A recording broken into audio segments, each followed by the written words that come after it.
spokesperson, Mr. President, colleagues and members of the press today. Let me state the obvious right at the beginning. Zimbabwe is a rich country. Our country, which is bounded by the Zambezi to the north and the Limpopo to the south, has some of the richest reserves of minerals in the world. We have one of the best climates in the world. We have rich agricultural land. We have one of the highest literacy rates in Africa, if not the world. We are a rich country, and yet it is true that we are one of the poorest countries in the world. Our people battle to get a basic education, basic health. Our roads are potholed. Our people are suffering and starving. And we all have to ask ourselves the question, why is that so? Why is it that this country that is so wealthy has a people who are so poor? And it comes down to one phrase. It is a lack of accountability. For the last 40 years of ZANU-PF government, we have seen the squandering of our wealth, where a tiny oligarch has become obscenely wealthy on the backs of poor people. But how has that happened? Because they have not been held accountable. They have squandered state resources, national resources for their own benefit at the expense of the people. How do we as a party intend tackling it? Well, it's a basic principle that charity begins at home, that we have to be the change that we want to see in society. And so when the MDC Congress, the MDC Alliance Congress was held in Gweru last year, one of the most important resolutions at that Congress was that we would be held accountable to the highest international standards ourselves. And we resolved that our accounts would be submitted to an independent audit by a firm of chartered accountants internationally recognized.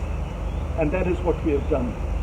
And so today, ladies and gentlemen, may seem to be a relatively insignificant small step, but we believe it is a momentous step, not just in the life of this political party, but in the life of our nation. Because through the publication of these accounts, we are saying we are subjecting ourselves to be accountable for public funds. Most of the funds referred to in this document are public funds that were handed to the party in terms of the Political Parties Finance Act. And we are going back to the public primarily to say that these are your taxpayers' monies that you worked hard to generate. This is how we spent them. And in doing this, we are saying that when we come to power, and it's not if, it's a matter of when Advocate Nelson Chamisa is President of the Republic of Zimbabwe, we will apply the standard that we are applying to ourselves, to every public institution and to our nation, so that state funds are correctly accounted for and properly spent. So we tender this document today. It is a small document. Our accounts have been audited, as I say, by an independent firm for the period 27th of May, which was the date all of us were elected in Gweru, to the 31st of December 2019. They show that our accounts are in order. It is an unqualified audit that we have received from this independent firm, which in essence, in layperson's terms, states that our accounts are in order. Now, ladies and gentlemen, I fully appreciate that you yourselves today have not had sight of the accounts, and so to that extent you will not be in a position to question us. We are going to make available a copy of the accounts which have been signed by the Secretary General and myself, so that you can scrutinize them. I recognize that you won't be able to perhaps ask the questions that you want to, but in the spirit of transparency, you can email me and I undertake that I will respond to your questions in writing, or if you want further interviews, so that you can interrogate these accounts. But I thank you very much for coming today. I thank my colleagues.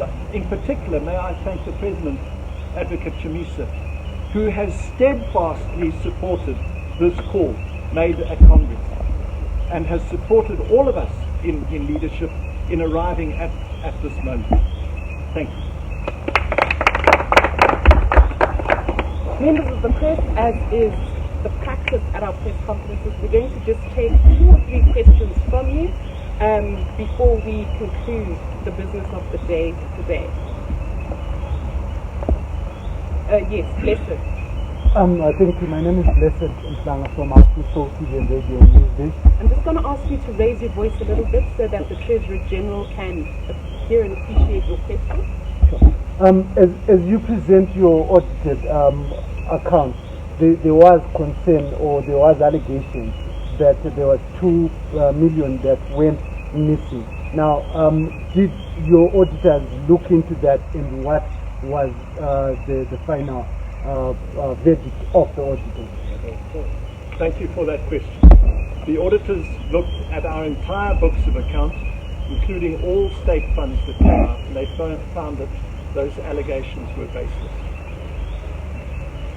Thank you. Yes, sir? Definitely to enlighten us on what to expect from the report, what is important.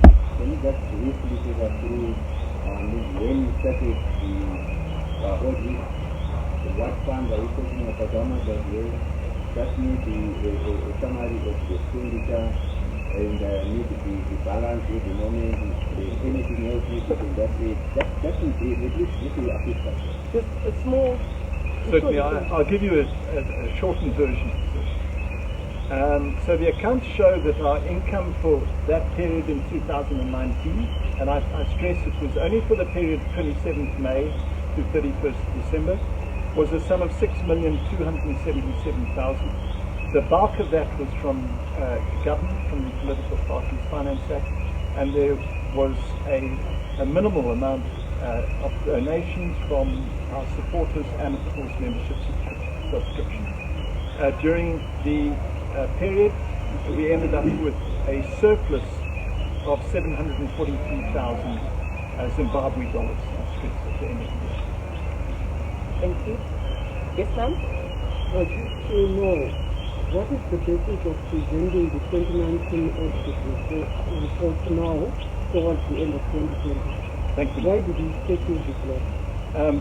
Ma'am, I'm in a law firm. I'm the senior partner of the law firm. Because of COVID, our own audit has not been completed. And that is the position right across the country. If you speak to Zimra, people have got tax extensions right across the country because the accounting profession itself was affected by that. Its offices were closed, it had a backlog. So that's the main reason. The other reason, of course, is that government illegally cut off our funding this year. We were entitled to $7 million, which has illegally now been transferred to a party that got something like 45,000 votes in 2018. Because of that, we were unable to meet our financial obligations to the accounting firm.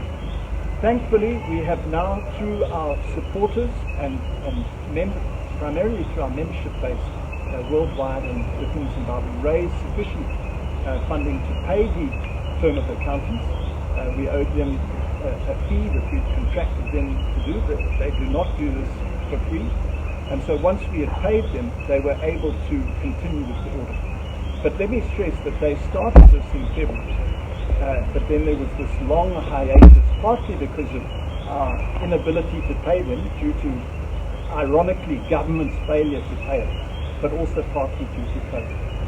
Thank you. I'll take 2 final questions and then we'll close our press up. Yes, sir? They were allocated 2 months before that taxes is invest. Is this what is also being going through the So these accounts show that we were in the black at the end of the year.